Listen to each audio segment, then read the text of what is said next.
to this video about transition planning. Thinking ahead about transition planning in your school. Effective transition is one of the key pillars of effective SEND coordination in every school. This work takes place throughout the school year. It is vital for all schools to evaluate and plan transition planning systems across the school, transition support systems directly involving parents and carers, transition support systems for new pupils, and transition planning yearly schedule. Self-evaluating transition planning systems in your school. 1. Is there a named strategic lead for transition in your school and a group of key staff who are effectively part of the transition team? This should include the SENCO. Is there funding and resourcing attached to this?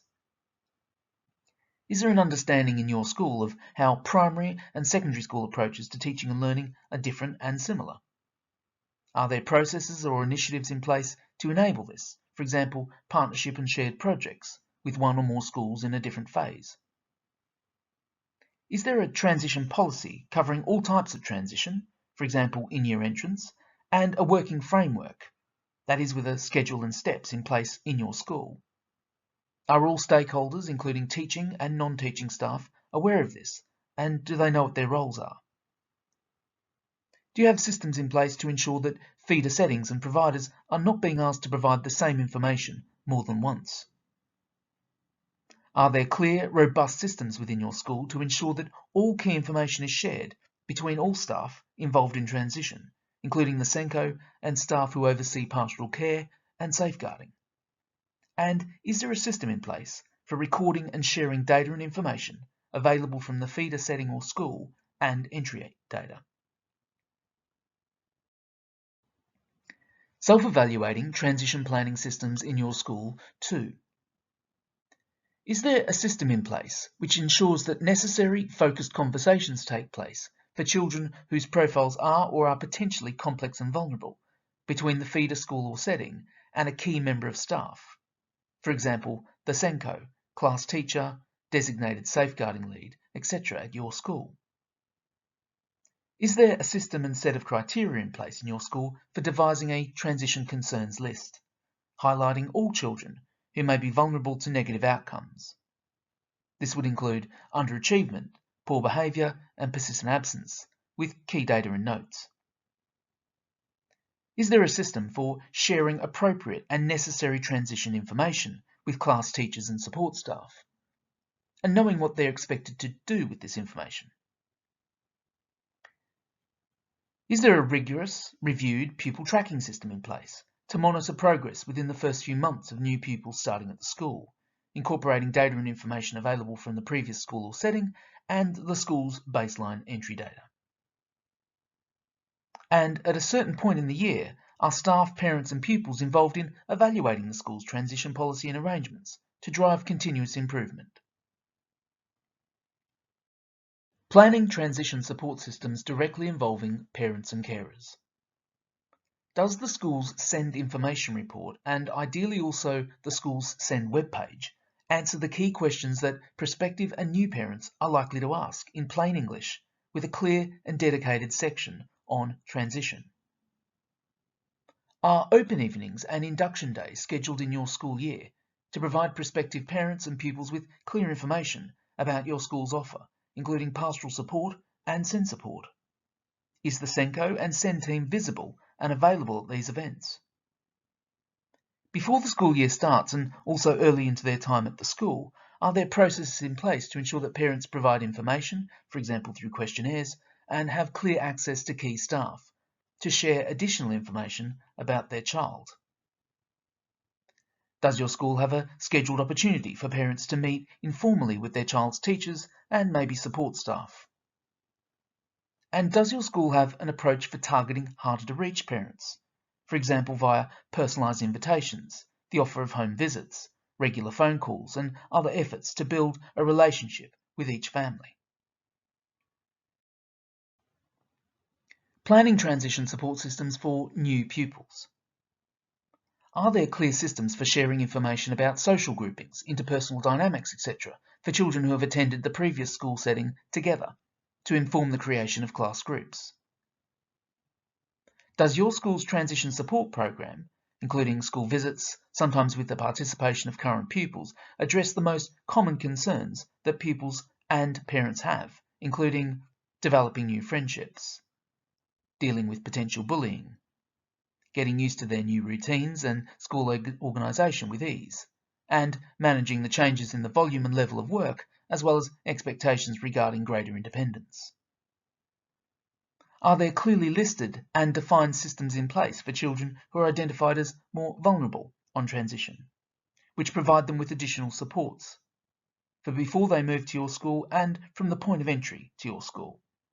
For example, are extra school visits and personalised first-term intervention programs in place? Are pupil profiles written and shared with teachers and support staff for pupils who need them? In September and October, for pupils who have started at your school, a pupil tracking system is in place to monitor progress and other key outcomes for the first few months. The SEND, inclusion and pastoral files from the previous setting have been reviewed. Information from these files are being inputted into our school systems, including our SEND register. Information that we have has been shared with different staff, including teachers and support staff, as appropriate. Staff know what they're expected to do with this information. We have a scheduled opportunity for parents to meet informally, that is, a get-together, usually towards the end of the first half term, with their child's teachers, support staff, etc. We have also targeted harder-to-reach parents. And for our pupils who are moving on later in the academic year, we have in place a program to prepare some of our pupils with transition to the next phase of their education.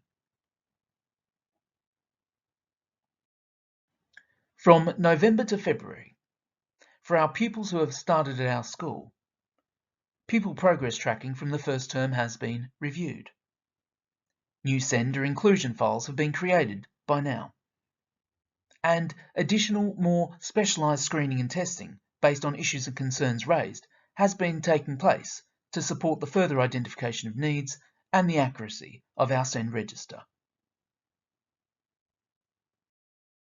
In March and April, for our pupils who have started at our school, the SEND register has been updated and it's accurate by now. For pupils who will be starting at our school, we have access to a list of the new pupils coming to our school. And for pupils who are moving on, we are starting to prepare information for new schools and settings for all pupils who have SEND, and also those pupils who have additional needs, including EAL and pastoral or safeguarding concerns. In May and June, for pupils who are moving on, we have identified the pupils who would benefit from one or more additional escorted visits to their new school or setting, and this has been arranged alongside any other helpful activities.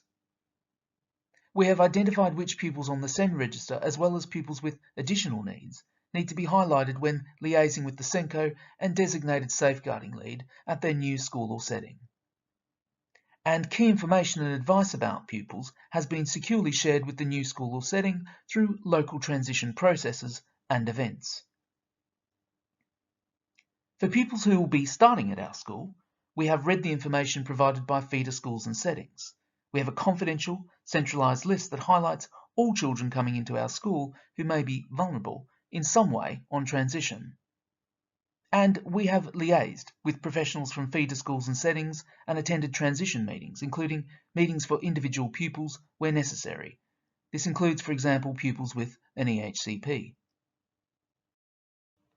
And in July, for pupils who will be starting at our school, we have organised for potentially vulnerable pupils, this may include some autistic pupils, for example, and pupils with anxiety, to visit our school before and/or after any other transition events. Additional transition meetings are taking place with parents and carers. We are developing a draft list of pupils with SEND and additional needs. Provisional class groupings are in place taking into account information from feeder schools and settings about pupils who have been together. And arrangements are in place for pupils who send from the point of entry.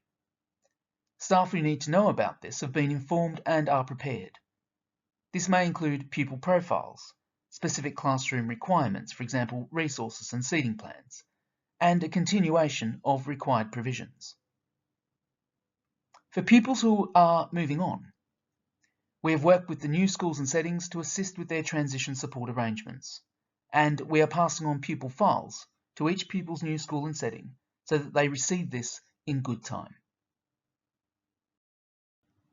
This is the end of this video. You can view more videos on this channel in the Bite Size series, including other Bite Size Senko videos.